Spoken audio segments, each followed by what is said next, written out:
a child recovering from surgery, a mother in need during childbirth, a loved one battling cancer, all awaiting for a gift only you can give, the gift of life.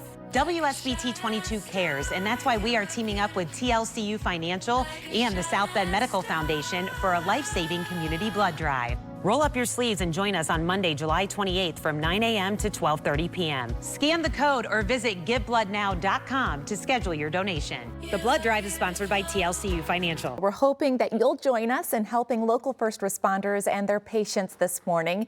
Here at the station, WSBT22 is partnering with the South Bend Medical Foundation to hold a mobile blood drive. WSBT22's Kylan Hall joins me now live from the live desk with details on what local recruiters call a decline in regular donors. So Kylan, health officials are worried that an aging population of loyal blood donors won't be replaced by the younger generation.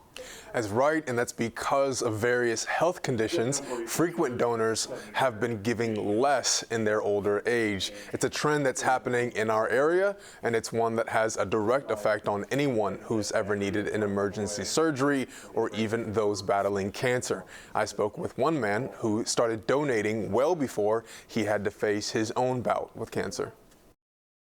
Eric Fry was in college when his grandmother was diagnosed with cancer. He quickly learned how important it would be for her to have access to blood transfusions. Well, my family has a long history of cancer. My grandmother, both of my parents, myself, my sister, and now my 15-year-old daughter. During that time, there's no saying what could have happened without blood donations.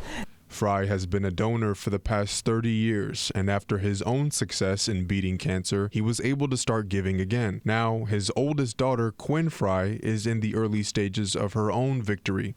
At this point, we've been blessed, and she has just had her final chemo treatment. She has yet to have her scans to determine if the cancer has been eliminated or if there is any remaining. But, you know, we believe that at this point, with the help that we've had, she's on a full recovery, and we are very positive about that. The healing process depends on platelets, a portion of the red blood cell that have a shorter shelf life than whole blood donations. And those platelets are only good for up to 5 days once they're given. So it's a really hard thing to manage, but those are used by cancer patients, by heart patients. So very important to have on hand. While platelets require an on-site appointment and can't be donated at the mobile clinic, the goal is to have at least 15 to 30 people donate whole blood today. I really want to encourage people, especially in the heat that we've had, to hydrate before you come donate. And this is not a fasting test. We want you to have a nice meal before you come donate.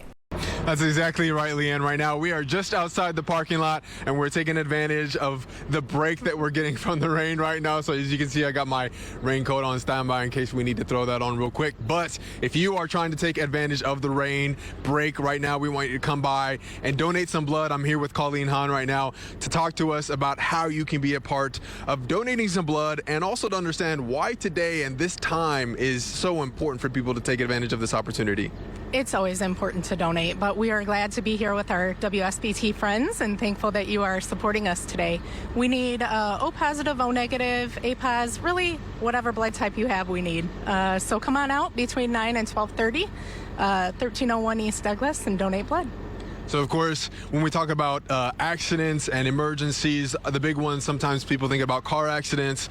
But earlier in the week, we had the opportunity to speak with a former cancer patient, a cancer survivor, who talked about the importance of platelets. Can you describe what role that is? Obviously, we can't donate that today because you need to make an appointment. But what role does that play in the overall blood donation scheme of things? Yeah, so platelets are a part of your red blood cells. So we kind of spin out the platelets in a centrifuge when you donate platelets.